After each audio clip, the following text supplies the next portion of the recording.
Welcome to Sai பாட்டசாலா. நம்ம இன்னைக்கு இரண்டாவது பாடம் பீர்பாலும் சிறுமியும் கர்நாடகா ஸ்டேட் போர்டுலேருந்து நம்ம பார்க்கலாம். அக்பர் டில்லியின் சக்கரவர்த்தி. பீர்பல் அவரிடம் அமைச்சராக இருந்தார்.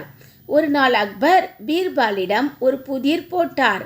மேலே மூடி கீழே மூடி நடுவே மெழுகுவர்த்தி எரிந்து அணைகிறது. இது என்ன? அரசே, எனக்கு ஒரு நாள் அவகாசம் கொடுங்கள், யோசித்து சொல்கிறேன் என்றார் பீர்பல். மறுநாள் பீர்பல் ஒரு கிராமத்தின் பக்கமாக சென்று கொண்டிருந்தார். அவருக்கு தாகம் எடுத்தது. தம் தாகத்தை தீர்த்து கொள்ள தண்ணீர் கேட்பதற்காக அங்கிருந்த வீட்டிற்குள் நுழைந்தார். அங்கு சிறுமி ஒருத்தி சமைத்து கொண்டிருப்பதை கண்டாள்.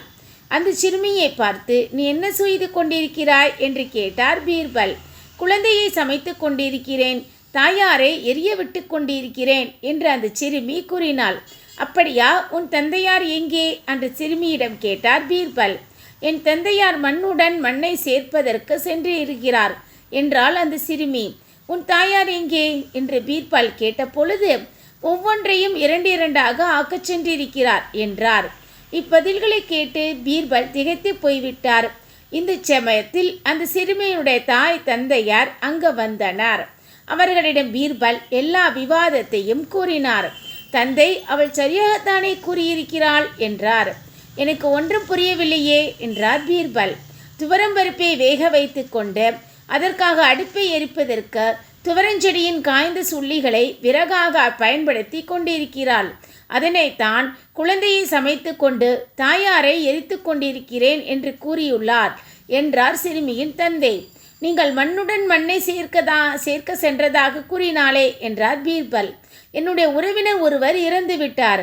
அவருடைய இறுதி சடங்கிற்கு போயிருந்தேன். உயிர் போன பிறகு இந்த உடம்பு மண்ணோடு தானே சேர்ந்து விடுகிறது. அதைத்தானே அப்படி சொல்லியிருக்கிறாள் என்றார். உங்கள் மனைவி ஒவ்வொன்றையும் இரண்டாக ஆக்கச் சென்றிருக்கிறாளே என்றார் பீர்பல். பக்கத்து வீட்டில் உளுந்து உடைக்க கொடுக்க சொன்னார்கள். அங்கு சென்று உளுந்து உடைத்து கொடுத்து விட்டு வருகிறாள் என்றார் அந்த சிறுமியின் தந்தையார். இந்த பதில்களை கேட்டு மகிழ்ச்சி அடைந்த பீர்பல், அக்பர் சக்கரவர்த்தி போட்ட புதிருக்கு பதில் சொல்லிக்கக்கூடியவர்கள் இவர்களே என்று கருதினார். அக்பர் சக்கரவர்த்தி கூறியதை நினைவுபடுத்தி கொண்டு, மேலே மூடி கீழே மூடி நடுவே மெழுகுவர்த்தி எரிந்து அணைகிறது, இது என்ன என்று கேட்டாள் பீர்பல். இதை கேட்ட அந்த சிறுமியின் தந்தை, 2 மூடிகள் என்றால் ஒன்று ஆகாயம், மற்றொன்று பூமி. மெழுகுத்திரி என்பது மனிதன். பூமியில் மனிதன் வாழ்ந்து இறந்து விடுகிறான். இதுதான் இந்த புதிருக்கு விடை என்று கூறினார். இதை கேட்டு மகிழ்ச்சியடைந்த பீர்பல் தம்மால் இயன்ற பொருட்களை பரிசாக அந்த குடும்பத்திற்கு கொடுத்தார். மறுநாள் அரச சபைக்கு சென்ற பீர்பல் அக்பர் போட்ட புதிருக்கான விடையை கூறினார். அதை கேட்ட சபையில் இருந்தவர்கள் அனைவரும் ஆச்சரியப்பட்டனர். பீர்பலின் அறிவுத்திறனை பாராட்டி அக்பர் சக்கரவர்த்தி பொன்னையும் மணியையும் பரிசாக வழங்கினார். பீர்பால் தாம் அதை பெற்றுக்கொள்ளாமல் தமக்கு அந்த புதிருக்கு உரிய விளக்கத்தை கூறிய குடும்பத்தினரை வரவழைத்தார். இவர்களே அந்த பரிசுக்கு உதவியவர்கள் என்று கூறி நடந்த நிகழ்ச்சிகளை விளக்கமாக கூறினார். அக்பர் வழங்கிய பரிசை அந்த குடும்பத்தினர் பெற வழி செய்தார். பீர்பலின் நேர்மையை வியந்து பாராட்டிய அக்பர் பீர்பாலுக்கு சிறப்பு பரிசு வழங்கினார்.